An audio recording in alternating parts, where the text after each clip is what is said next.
What's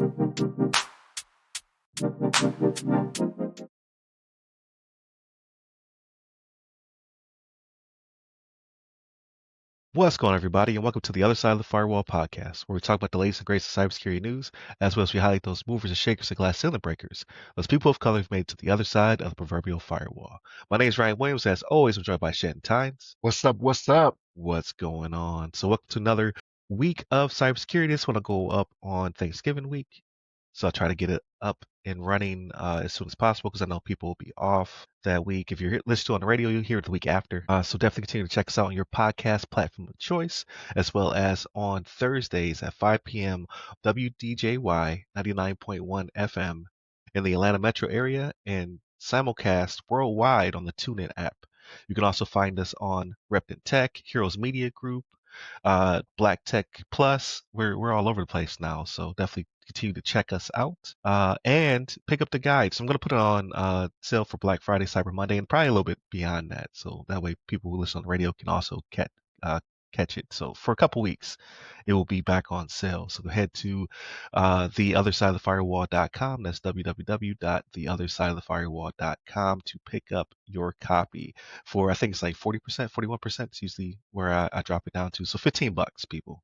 Can't beat that. Stocking stuffer for real. All right. So without further ado, I'll give it to Shannon. All right, everybody. So this article comes from bleepingcomputer.com, written by Bill Toulis.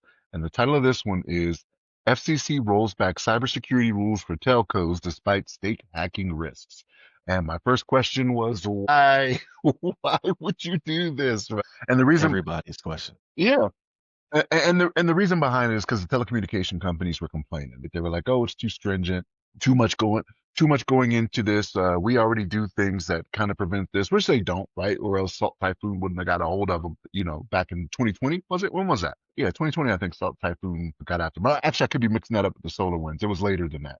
It was later than that Salt Typhoon came and got whichever telecommunications company it was. But the reason they're rolling back again is because they got complaints from the telecommunications companies, right? And so it's crazy to me, right? So they put this out in their letter. They said the Federal Communications Commission today took action to correct course. No, they didn't.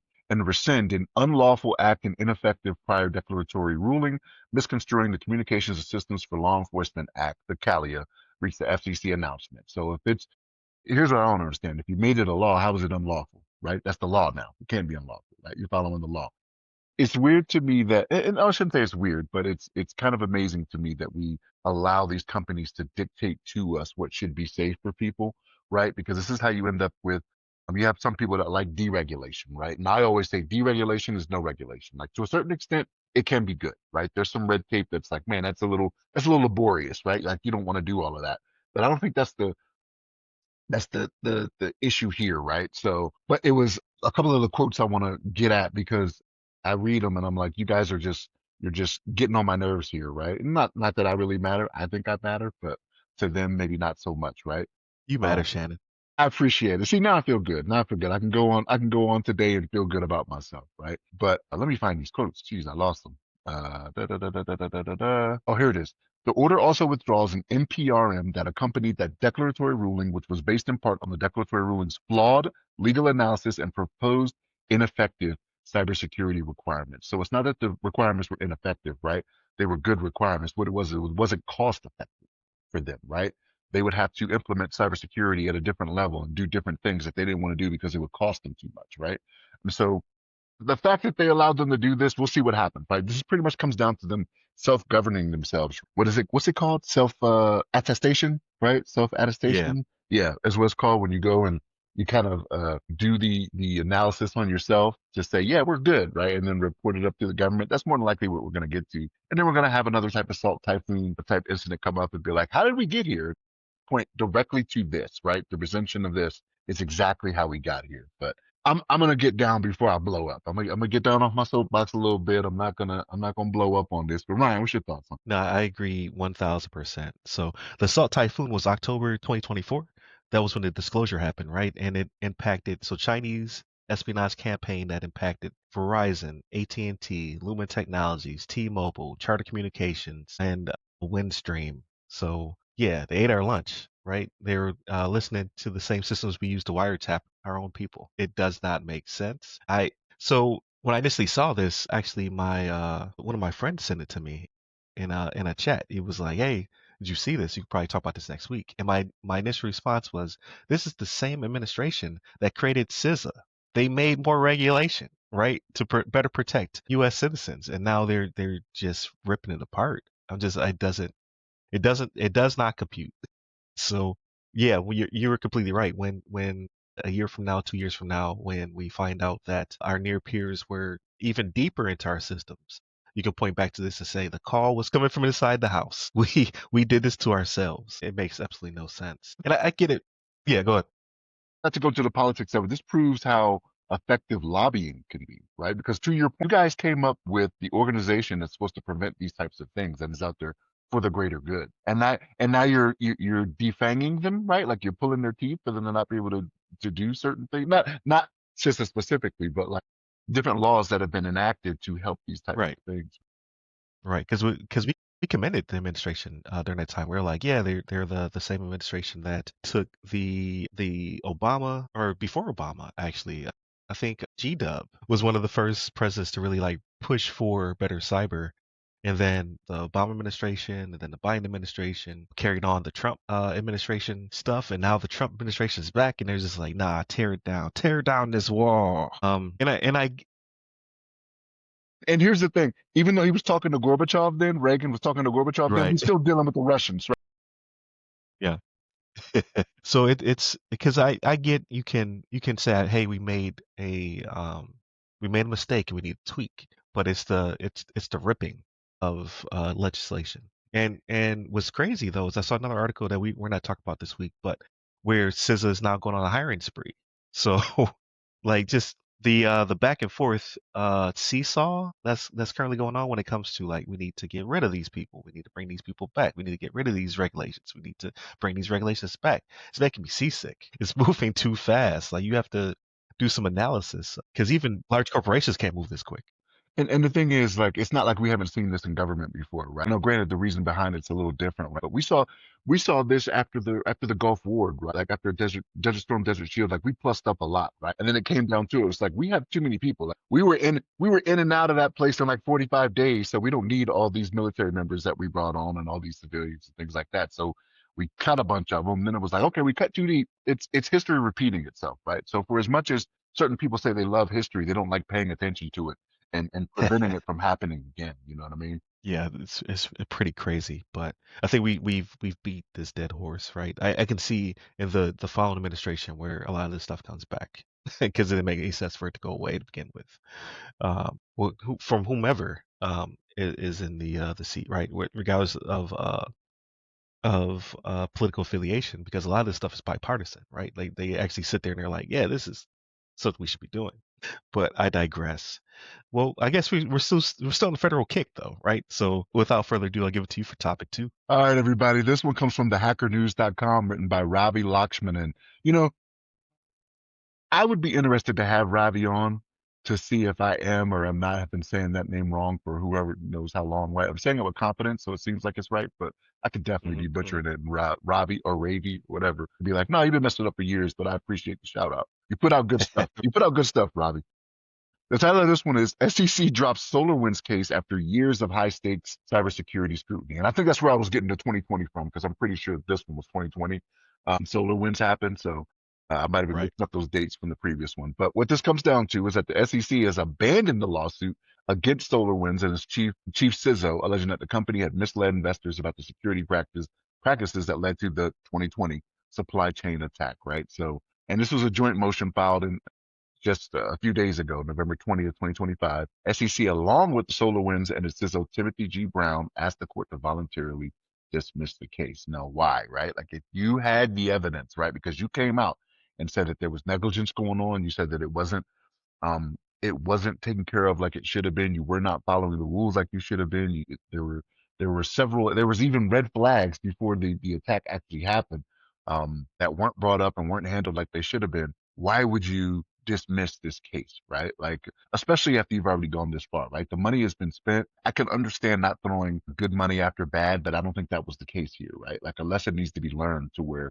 other companies don't do exactly what is getting done here, right? So, but yeah, so, and here's the thing, the SEC, they didn't just charge SolarWinds with this, right? They charged Avaya, Checkpoint, Mimecast, Unisys, and they said that they made materially misleading disclosures related to the large-scale cyber attack that stemmed from the SolarWinds hack, right? So, yeah, I don't, I, why do we let these companies off when they do things like this, right? Like, where does the lesson get learned? You have to do this like children. Like, when children do things, you have to correct the behavior early on, right? Where you end up with them getting a little more brazen and them doing things that become a little bit more out of pocket as they get older, right? And that's what's happening with these companies, right? We're letting telecommunications companies off, right? By relaxing laws on them. Now here we are dropping lawsuits for something that we said years ago, hey, you should be held liable for these things. This is what you did. This is how you were negligent. Now the truth that may come out of this, I don't know. Maybe it may come out that even though they said the CISO had the warnings and had the red flags, the CISO could come out and be like, no, none of that was true, right? Like, I can show you, I documented. I went to other the C-suite and said these are the things we need to worry about. And what eventually happened was they didn't want to spend the money. That could have been the case because I know that's happened before where we've had it to where the CISO ends up being the scapegoat in some of these instances, and that could have been what happened here. Maybe not so much in this instance, right? But the fact that they're backing off of this, I don't like to see this. Like, you have to hold people accountable for their actions and what they have or have not been doing, right? And so to have spent the money after all these years, you've got this lawsuit going on where all this money was spent just to let it fall. It makes me sick, right? So, but yeah, what's your thoughts on this? So I am actually on the opposite end on this one. Because I think it was lodged against wrong people. Like when this happened, right? It caused a lot of controversy, and it kind of created a new industry, or at least reinforced the industry, right? Where CISOs needed insurance, like doctors need malpractice insurance, right? You need CISOs needed insurance as well, to better cover themselves. It caused the CISOs out there in the wild to look for different positions or to better cover themselves or to migrate to different fields. Like people were scared. And I think it comes down to the one quote, right? In my opinion, it was about hearsay. It says, so this is the Southern District of New York, right? SDNY, stating these do not plausibly plead actionable deficiencies in the company's reporting of the cybersecurity hack, and that they may impermissibly rely on hindsight and speculation. So that was the part, the hindsight and speculation. I think, like, this is my personal opinion, right? I've never been in the seat of CISO, but I do believe it is a scapegoat for the C-suite. I think all along this should have just been lodged against SolarWinds proper, right, and not against the CISO as well. Not to say that he was not negligent or he did not raise appropriate flags or what have you. He doesn't hold the purse strings. So ultimately, no matter how many flags he raised, it still comes down to the C-suite to take action. And like the CFO or CEO or COO or whomever can push the button to actually do that. Even though you have a C in the title, usually the CISO is not in the C-suite.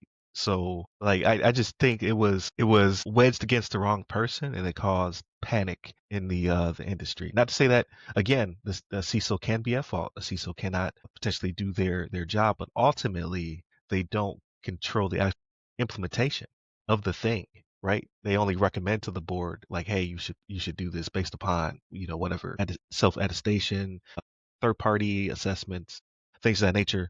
You still have probably a CTO or a CIO within the suite that has to also say something or do something about it. And I just think it was lodged against the wrong position. So And so I understand what you're saying, but based off information they collected, which we don't know it, right? Like, there will probably, because they dismissed it, they'll probably have something released out there that shows it. Based off the quote you read, like, it's when they did their initial investigation, they said Brown was aware of, so there's a quote in the article. Brown was aware of SolarWinds cybersecurity risks and vulnerabilities, failed to resolve the issues, or at times sufficiently raised them further within the company, SEC alleged at the time, right? So right, because of but that, they're saying, so with the district court for the Southern District of New York. I hate these things. These different courts. There's like 9 of them, and they all have terrible names like this. Now, they're not denying that that's the case. What they're saying is that these do not plausibly plead actionable deficiencies in the company's reporting of the Cybersecurity Act. So they're not saying that's not true. They're saying the fact that they did that doesn't reach the level of guilt that they think it should for the lawsuit to go forward. That's where I disagree. Now, whether or not they lied on Brown or not, that's a different story, right? But them saying we don't think this is enough to pursue this lawsuit, I disagree. If your investigation said that they did not raise the red flags, that is their job, right? That's the CISO's job to do that.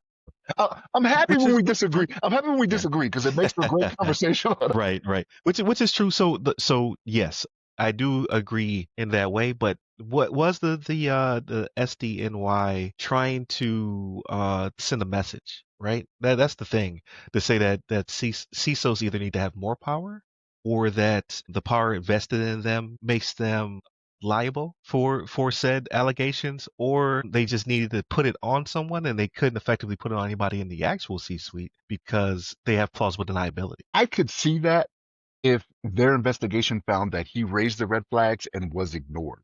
That's not what they're saying. They're saying he did not raise the red flag. So Mm. by the way I read this, right, and I have not looked more into it. I haven't looked at the case, or there's probably thousands of documents on this because you know how these Too goes, many, right? too It's many way too many documents. to read, right? So like based on it, they're saying no, you didn't raise the red flags like you should have. So what that leaves the precedence for is that for every CISO after him, they could point to this case and be like, I don't need to raise the red flags. Like the Southern District of New York already stated, it's fine if I don't do that. It's not enough to go forward in any type of lawsuit, right? Again, if he would have raised them and then got shut down at the C-suite, like you were talking about, by the CTO or CEO, whoever it may be in that C-suite, that's a different story, and I would feel differently. But to say that he didn't do it in the first place, that's not a good thing. That's why I do a lot of stuff at work where I put it in email. Like I will send an email and I'm like, Right, they have some documentation. Yeah. you tell me in print, right, or electronic mail, right, that you're not going to do something when I make a suggestion, right? I'm fine with that. I'm a contractor, right? So for me, it's like I'm only there to advise. You know what I mean? I don't make any real decisions, right? I just advise you on the best way to go forward. Right, right. So, and I do agree with you in that regard. Corporate is just weird, right? Like when it comes down to having that plausible deniability or fiduciary responsibilities, or even how it's tied to bonuses, right? He raises too many flags, so he's going to get a lower multiplier, right? So there's a lot of weird pressures in these type of corporations. Not to say that, I think, for all we know, SolarWinds doesn't have a bonus structure or whatever. So some companies don't, right? Like I know Netflix doesn't do bonuses.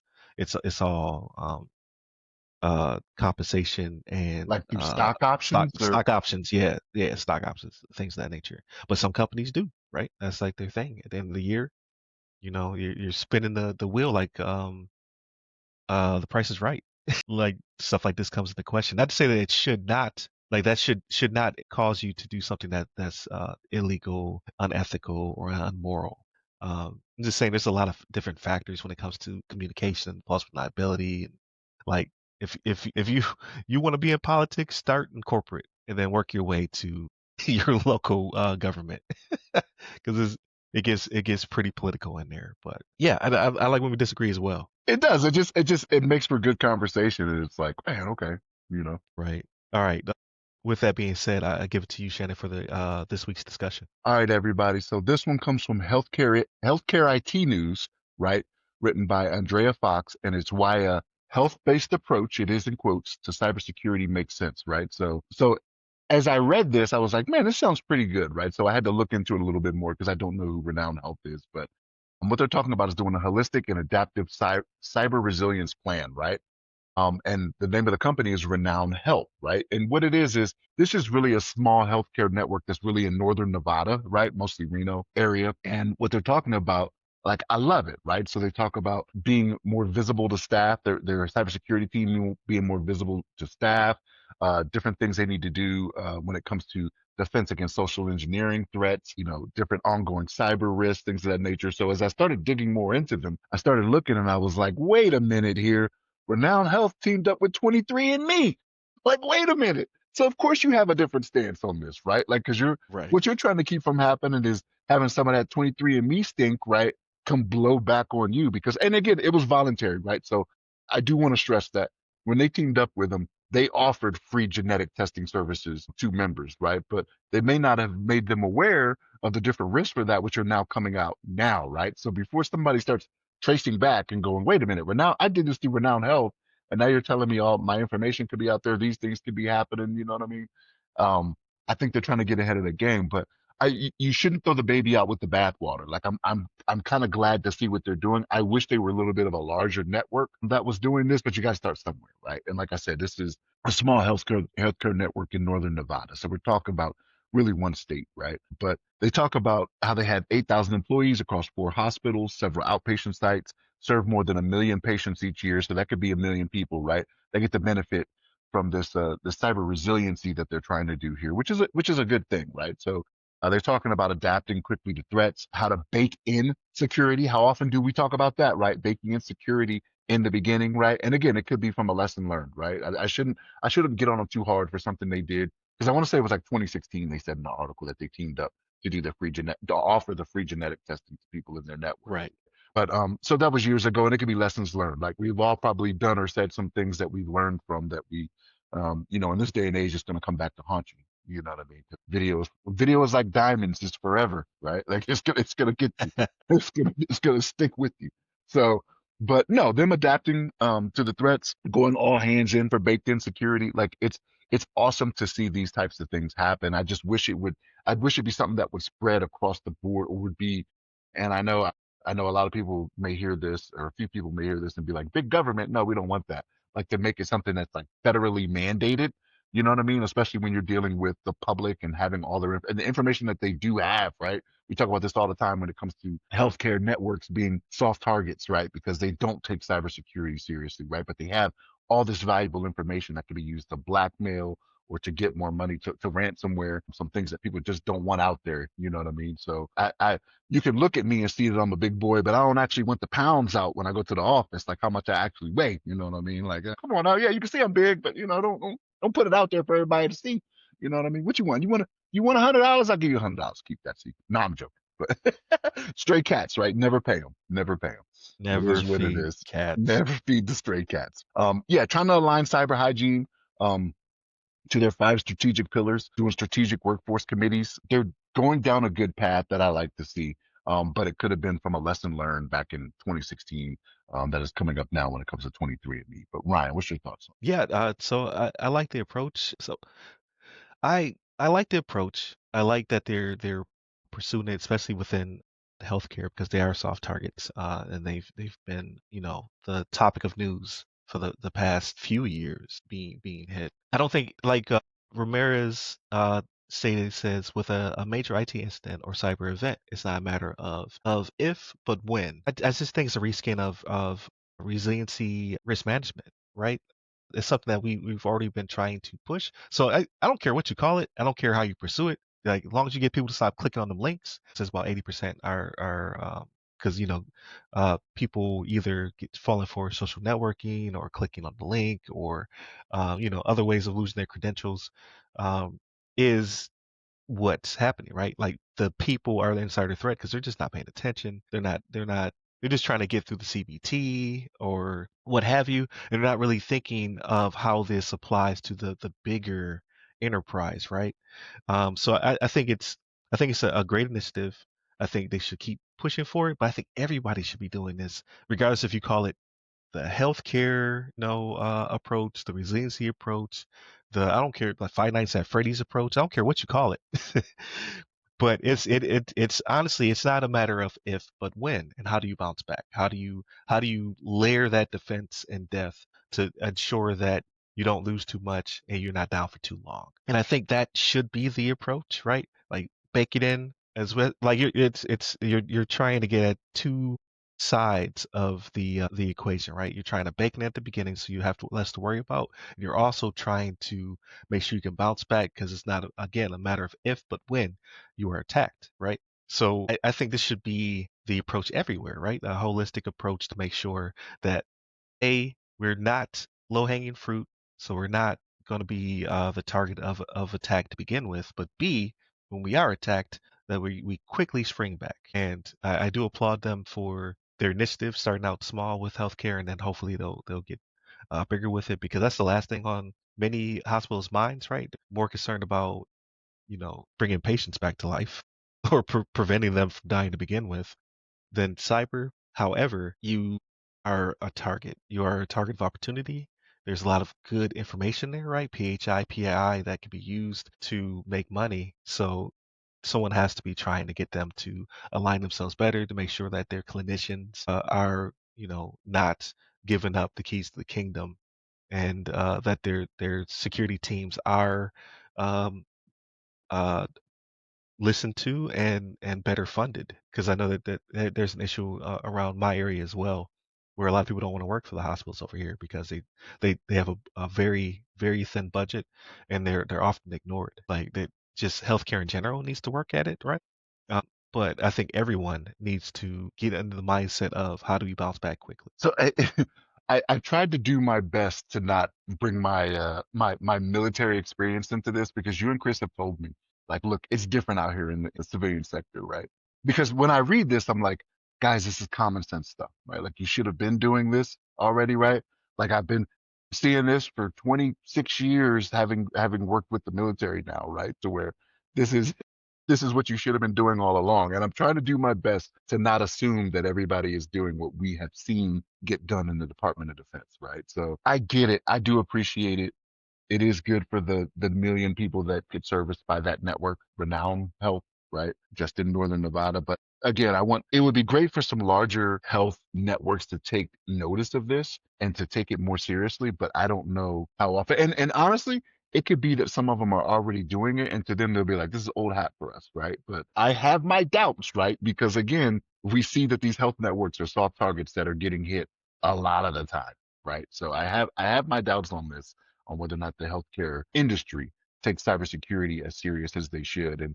And if they do start to do so, hopefully it's something that makes the industry better, right? And if it's more cumbersome, like if I have to do more to log in, if I have to validate more than I is convenient, I have no problem with that, right? Knowing the information that's out there. I mean, my information, my wife's information, my children's information, just being out there for grabs. Like, it's not something that you want. You know what I mean? So yeah, it's good for them. Good for Renowned Health. I should applaud you.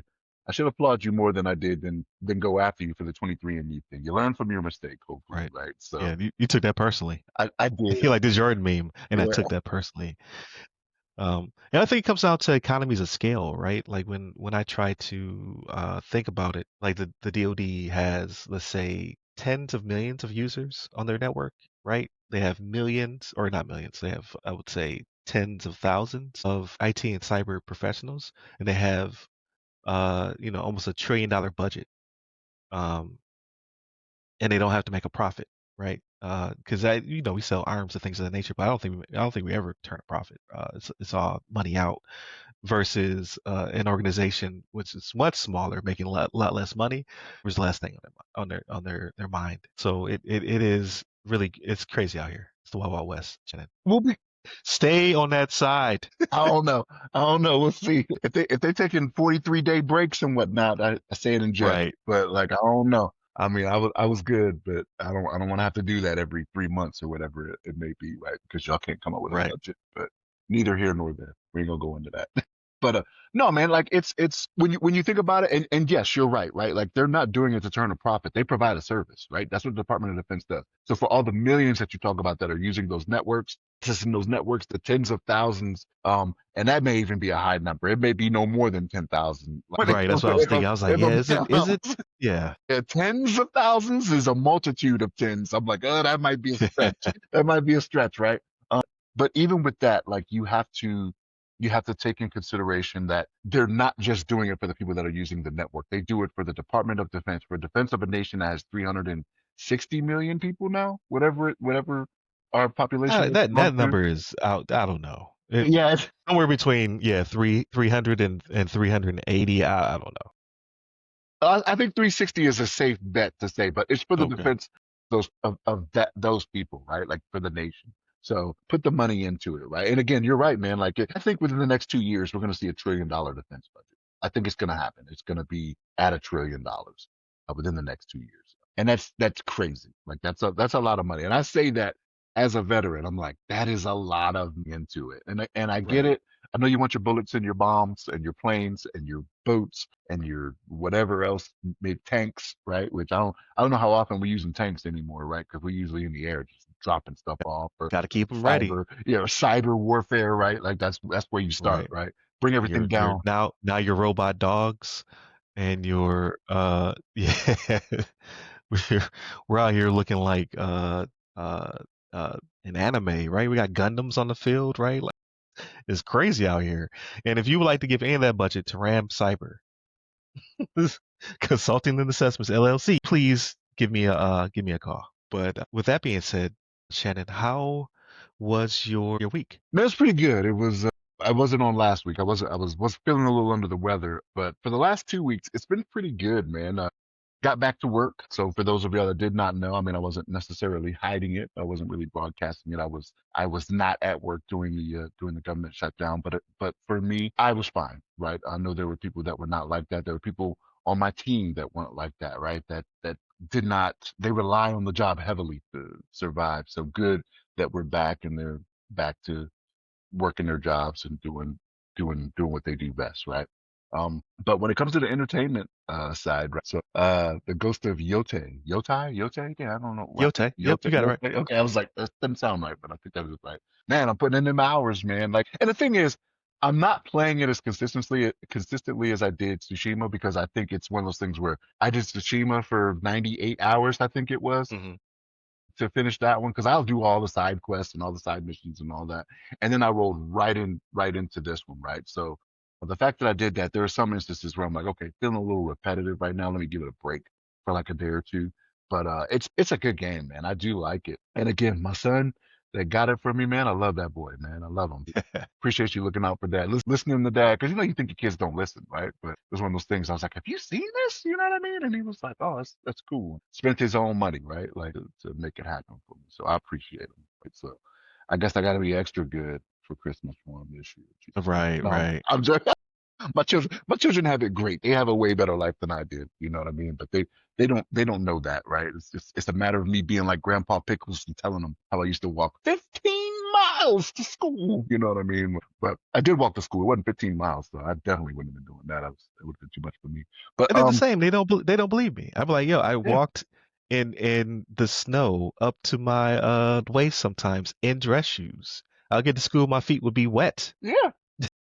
They were like that like because they're again, don't have to go through that. They'd be like, that's absurd. Like, no, no, I'm not making this up. This was the thing. Then they This say is why I'm never going back in the snow.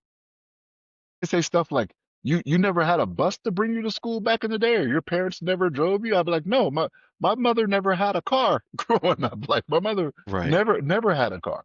You know what I mean? Like it's one of those things where we had family members that had vehicles, right? And every once in a while, they'd give us a ride or whatever if it was needed. But that was not an all the time thing. Me growing up in Maryland, it was a lot of public transportation. It was a lot of cabs and city buses. You know what I mean? So like it was what it was, man. But You kids are yeah, like, what's a cab? yeah, no idea. No idea. I Like guarantee. Uber, but Yeah, Uber, but you had to pick up a phone to call them and have a right. dispatcher send them to your house, right? Like it wasn't you didn't have the convenience of a cell phone app to just be like, hey, this is where I need you to pick me up, right? And they know where you're going already. So I had to get in there and tell them, right? Um, but yeah, spending a lot of hours on that. I gotta be pushing 40 or something on that now, right? Okay. Because like, So you need a healthy amount, yeah. yeah, I gotta be pushing 40 or something on that. Well, so in 40 hours, how many of the six have you? Yeah, I was in the same place. I was in the same place. I was like, you're really taking your time. I'm Yeah. I'm going around. I'm getting the weapons. I'm getting the different, the skins for the weapons, the different armors, things of that nature, and it's cool, right? Like some of the stuff it does, and I'm like, but some of the missions, I'm like I'll tell myself, I'm like, let me do this real quick before I go out and do what I need to do, because my wife is like, hey, are we gonna go do this? I'm like, yeah, give me, I think 5 minutes. And that little small mission ends up being like a 15 to 20 minute thing that I'm like, like I hate to stop it in the middle of it or just like kill it in the middle of it because then I'll be like, it'll probably make me start over. if I do this right. But like, I'm like, that's a quick one. Like, that's not even a Well, main. it's got the quick resume, right? So you could suspend it, right? Just turn the console off, and you Will should it? pop right back where you're at. Will it Yeah. though? Okay, all right. No, it's only like so. I with a caveat. It happened to me twice, but it was because of updates. So like I came back and I was not doing what I was doing, and I was like, that's weird. Like it's making me like actually like I didn't just the screen did just pop and I'm just in Azo running around, right? I Yeah, was like, that's weird. And then I'll get the little box in the corner like Sony had an update, yeah, yeah, yeah. I'm like, oh man, you got me. So in that regard, it's not resilient to updates, but Xbox is. Like you can unplug your Xbox like from power and then plug it back in a couple days later, and you will pop back where you're at. And I'm just like, yo, there must be a mega capacitor in here. Man, I'm PS5. I don't know. I'm not willing to risk it. Mine, like, I don't know. But I finish it out. Hopefully, the wife doesn't smack me in the head when she comes down. Like, you said 5 minutes. It's been 20. But no, that's been really good. I'm glad I picked that up. When it comes to what I've been watching on TV, the wife and I have been sitting down watching stuff. So we've been watching The Neighborhood. It's the last season for The Neighborhood. So season 8. And I think it got better. Like there was like a point where it was going down a little bit, and I was like, okay, I could see this being the last season. Then for season 8, it kind of picked it up, and I'm like, man, I was like, if you'd have been doing this, they probably would have let you get a couple more in. You know what I mean? But it's been pretty good. We laughed pretty good at that. Um, One we've been watching is the new Matlock with Kathy Bates. I don't Oh, know if okay. you've seen this.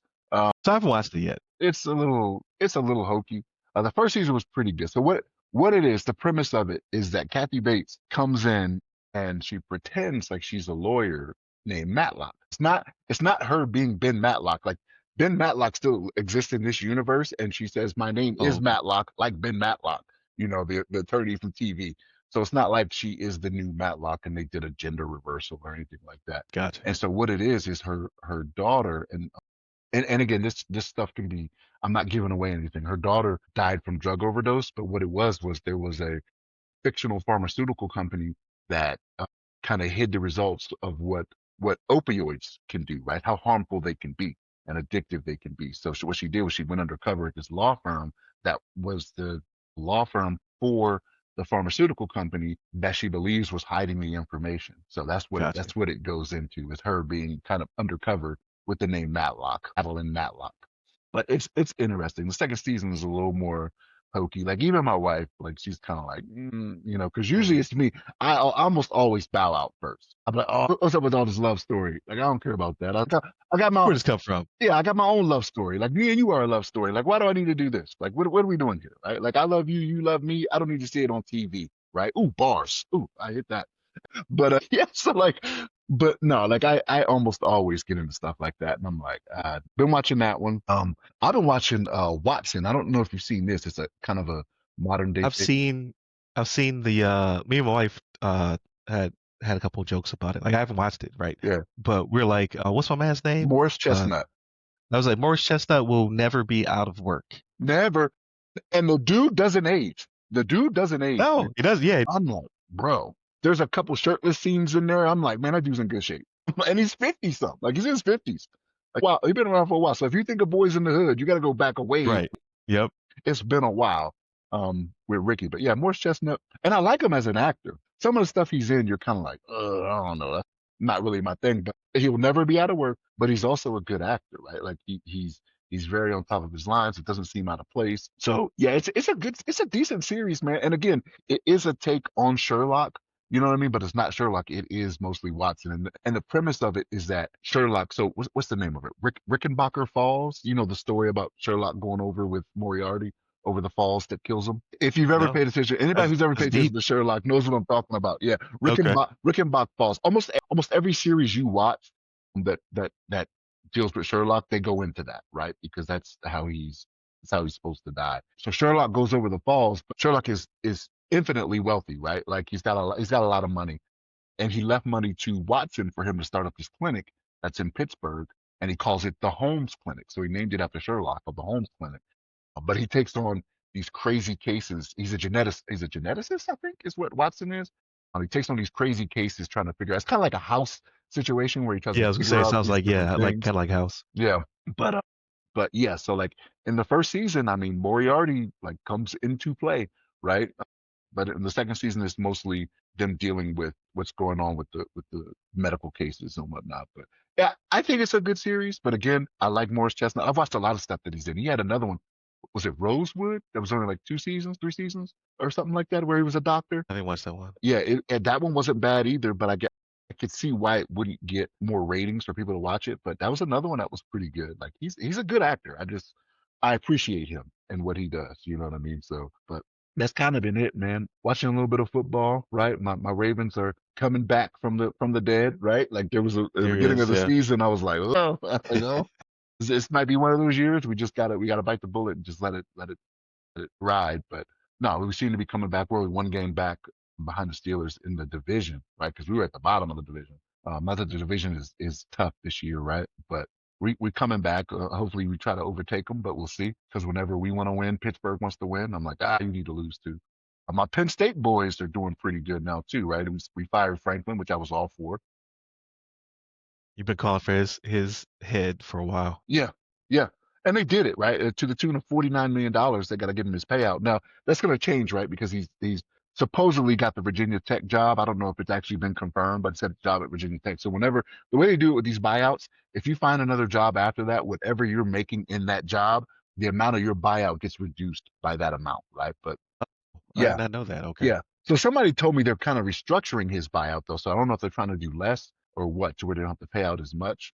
The 49 million would have been worth it to me, right? And that's a lot of money, but To make you go away. yeah, to make him go away. But like he's gonna get another job. Good for him. Franklin has been a great recruiter. Like even when he was at Vanderbilt, like Vanderbilt is not a powerhouse football program, but they were good under him for 2.5 years or however long he was there, 3 years, whatever it was. So he's a great recruiter and he brought in good talent. He just didn't know how to make it work on the field in big. Yeah, but that's pretty much been it for me, man. What about you? What's been going on in your household, man? What's up with you? Everything's pretty good, man. So to keep it on the sports for a little bit, like except for the Bills, Mm, they're doing the mm, best they can with what they got. But man, listen, we'll beat Baltimore, we'll beat mhm. KC, and then we'll lose to the Dolphins. We'll lose to the Falcons. We'll lose to the Texans. So it's topsy turvy. I don't know what's happening. In all fairness, those Thursday night games, they've been better this year to where like they used to be terrible games. Like you got to remember it's the short week. Here's something else you got to remember. Like Josh was going for MVP again this past the Sunday before that Thursday game. That dude accounted for 6 touchdowns, 3 rushing and 3 passing. So he was like, "All right, get out." He was like really beaming. If you don't want to help me, get out of my way. So like he made his case for MVP that Sunday. Turn around and play 4 days later for that Thursday. Like there's just a lot to do and you can only do so much. I think it was just a lot because he'll do hero ball. Like if you guys start getting behind, Mhm. he's like, get out of my way. I'm gonna make it happen. This is how you become MVP, right? And he did it. So to be fair to him, he can't do that every week, especially on 4 days notice. Right. And yeah, so I just think it was bad play calling. Like there was a few times where I even called plays like that. We should not do that. We should do this. And I'm terrible at play calling, right? Like you see me play bad. I'm like, that's not a good idea. And then they do it and then obviously it didn't work out. So I was just like, I don't know. I just think time is running out. Like I do like our coaching staff, but if he is a once in a generation type talent, you need to get him to the big game, or else like we won't get another Allen, right? Or potentially. So it's not a lot of those that are drafted as franchise players in general, especially at the QB. So I don't know. And unfortunately, the Patriots decided to be good this year. Like that, nobody saw that coming. That's what I, else you I got to talked contend within your I division. talked to a guy this weekend about that because he's from Boston. You can just tell like by his accent, he's like harder. They just and then Epoxicon. chowder, chowder. So like, you from Boston or the Boston area? He was like, yeah. You can tell by the accent. But we were talking about chopping up about the Patriots. I was like, yeah, I was expecting a lull for a couple years, right? And he's like, no, we're resurgence. Like we're looking like playoff caliber team again, But that's very because quickly. but that's also because they did stuff they hadn't been doing under Belichick either. Like they invested heavily in free agency. Like they Hmm. spent a lot of money, and Belichick would never do that because he had Tom Brady to back him up. Tom Brady got him out of the fire a lot of the times. It's showing right now because I don't know if you pay attention to Belichick in North Carolina, but like for the last, I want to say 5 years, they've gone to a bowl game. It hasn't been a major bowl game. You only got to win half your games to get to a bowl game. But this is the first year now in 5 years or 6 years or whatever to where they're not bowl eligible after the loss yesterday, right? So like this Hall of Fame coach, future Hall of Fame coach, I'm gonna give it to him, right? Because of the Super Bowls that he's won as a defensive coordinator and a head coach. Um, he's going to be in the Hall of Fame, but like he went to this school and made them worse, right? So like Tom Brady's 48 years old now, however old he is, he can't come back to college. You can't you can't do a Joanna. You see him enroll, you enroll for a new degree in broadcasting or whatever. Yeah, yeah, like that. I think it was the combination of the two that made them good in New England, right? And possibly some for all you Patriots fans, you're gonna hate this. Possibly some video camera work, right, where you taping people's practices, but Some you deflated know, some balls. deflated balls, but it's whatever, right? They let it ride. They didn't take anything from you. But yeah, they're just having a good year, and nobody expected that. So yeah. Yeah. Aside from that though, so today is my anniversary, right? 22nd anniversary. So yeah, she's put up with me for that long. So altogether we've been together for 25 years. So that's a long time. That's over half of our adult lives. And I'm just like, you still like me? You are a saint. So, but we had a good time. So we did something new. So on Friday, we went axe throwing, right? I surprised her. It was like, we're gonna go to this place, Highland. Oh man, I can't remember. It's Highland something. Like you can't miss it. It's in Wesley Chapel, Florida. There's not too many things in Wesley Chapel, right? We're kind of a growing community. So if you look up Highland and axe throwing, then that's your spot. But real cool atmosphere. Really not what I expected, right? I didn't know what axe throwing was gonna look like. Tried to look up some videos and stuff, but people take horrible camera angles, right? Get better. Don't share unless you're, I don't know, a Spike Lee or You need to be a professional cinematographer. yeah. If you don't know how to use your phone, like at least turn the aspect ratio, people. But no, it was real dope. The guy who he was a bartender and trainer, right? So he would walk around. He had a coach shirt on, and he would walk around and give tips and stuff like that to people. But real cool dude. He had the Boston accent, rocking a kilt and some Tims. So I was like, hey man, because yeah, real, yeah, real dope aesthetic going on. So I was like, hey man, is it for the aesthetic or is it heritage? Because I know two guys who wear kilts, right? One when I was active duty, and another now that I'm out of the military. It's about heritage and it's a conversation starter, things of that nature. He was like both. He was like obviously because of the theme of uh the venue, but also it's family thing as well. He was like, I've rocked this out because like I said, he had the kilt with the Tims. He was like, you should get one. I was like, man, I can't pull that one off, man. But real cool dude. He gave us some tips. We started getting better. My wife actually had a lot of fun because I didn't forewarn her. Right, it was one of those things like she was out watching Wicked for Good with our daughter the day it came out or the weekend it came out, and I sent her the waiver while she was at the theater. So that way, when she got out, she would see the waiver and be like, "Hey, in a few hours, you better go throw some actors. You can't get out of it. I already paid." But went there. We had a blast, man. Took some cool pictures and what have you. And then yesterday we went out to dinner. We did one of those like Texas, or Brazilian grills, right? Where they slice the meat in front of you, what have you. Here we've done oh man, I can't remember what it's called. So I remember in Virginia it was Texas State Brazil. What was it? Fogo Here, de Chao? no, Fogo not de Fogo de Chao? Chao. Tucanos? Nope, not Tucanos. They may have been to a lot of them, but I always enjoy it. Right, I eat to just uncomfort, and then I'm like, all right, I'm done. Don't want to overeat, but I want to get my money's worth, right? Um, Every time I go there, my objective is to get the meat sweats. It costs too much for me to not get the meat sweats. So Get the I meat think I have sweats. to. Yeah. Yeah, yeah. I definitely was building up to the meat sweats. But they were out here, right? Because they made one in Wesley Chapel. You can tell they're pretty new. So like the way staff was still learning how to do things and being instructed, what have you. But it was a good time. Like we had a good time. And then today we don't really have nothing on the agenda, so I'm gonna just make something up. So we're gonna exchange gifts, put ourselves on a tight budget this year. So we actually had to think, right? It really is it's for me. So, Was it because was you it give me a limited, was it I was like, you give me a limit. Hmm? Rodizio Grill? Yes, Rodizio yep, Grill? Rodizio, yep, that's it. Yeah. If you give me a unlimited budget, I'm a cop out. I'm just gonna be like, what did you say you liked? And I mean, I keep a list. I just go buy that, but it's not really thoughtful, right? So we made it $50, $50, and the 22nd year, so the seventh year and the 22nd year are copper. So I had to buy some copper items and then some other stuff, but put ourselves on a $50 budget. But she doesn't know I did cheat the budget a little bit. Work gifted me $50, so I spent 100 because 50 that's not mine. It was free.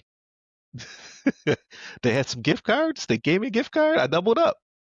Semantics, Sorry. Ryan. Semantics. If you want another 22 years, I wouldn't do that again. Yeah. It's hard, man. And copper's expensive, right? Like for whatever. Well, I guess I know the reason, right? It's tough economy, right? People strip copper out of houses. I mean, the way around that is just to adjust the budget at this point, right? Like cost of living goes up 2% or whatever. You'd be like, okay, we'll do 65 or $75 next Right. year, right? So like Right. you gotta get it up. Yeah. But aside from that, oh, so and I watched Wicked. So they watched the second movie. I never watched the first one. So last night I actually watched the first one. Pretty good. I enjoyed it. Right. Different take on Wizard Oz. So I watched that with my wife. And then game wise, I'm still doing. I got like four or five trophies in Yote. I'm still hunting for. It's most of it's vanity stuff that I skipped over. So like I'm playing songs to go find the vanity items. And then I beat a game called Dispatch. So that's the one with Jeffrey Wright and Aaron Paul and a bunch of other Lauren Bailey, a bunch of other talented voices. Really good. It's one of those things where it's like kind of it's a choose your own adventure with really, really high production value when it comes to the animation.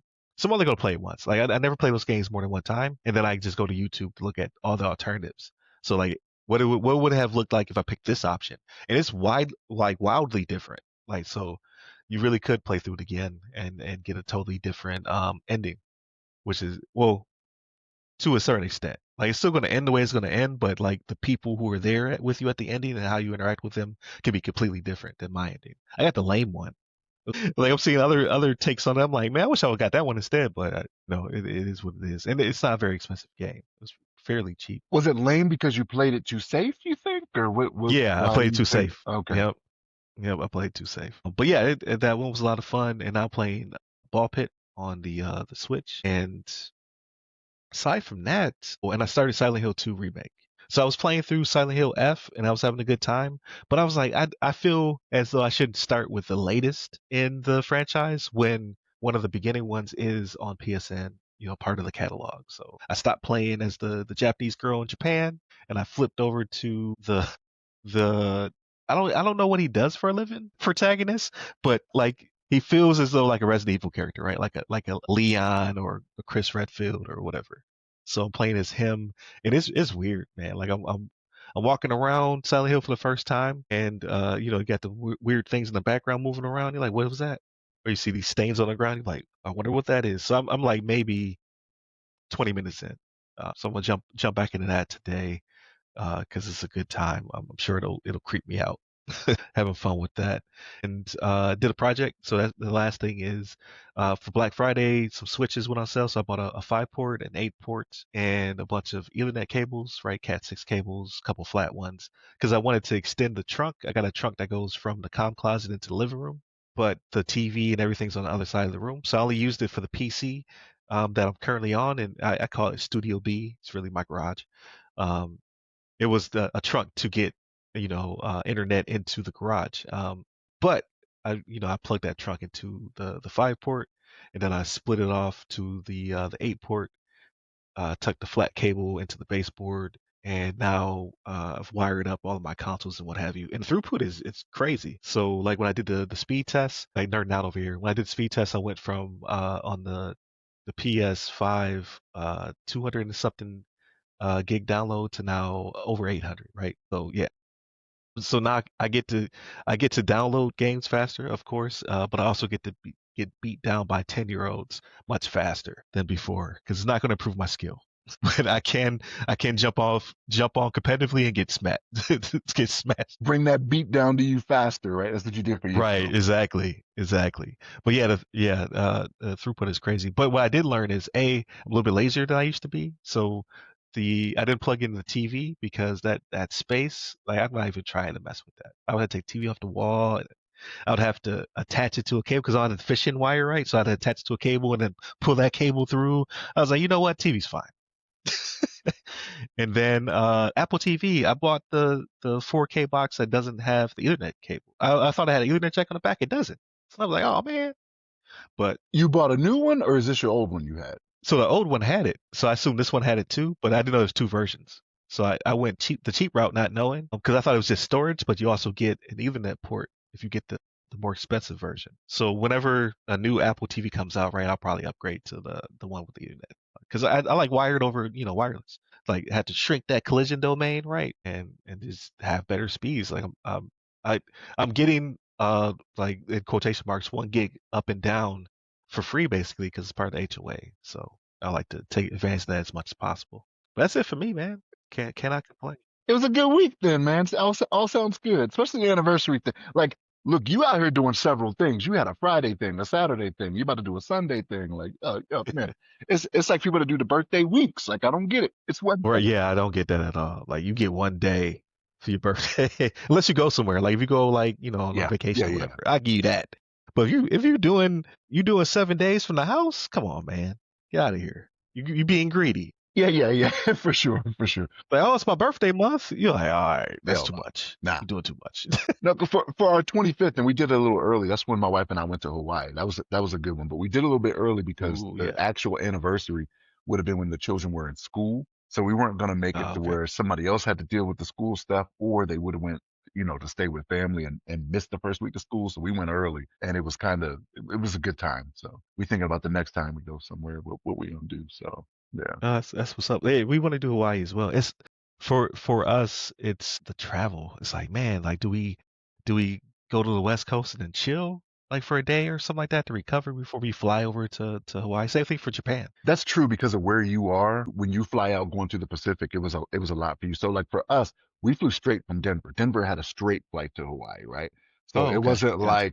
like when I went to Korea, I think they flew to LAX and from LAX going over there, right? Right. And that's a little bit longer. To be honest, that's a little bit longer than Hawaii. But yeah, they were like, nope, you got to come from Seattle and LAX were the two destinations.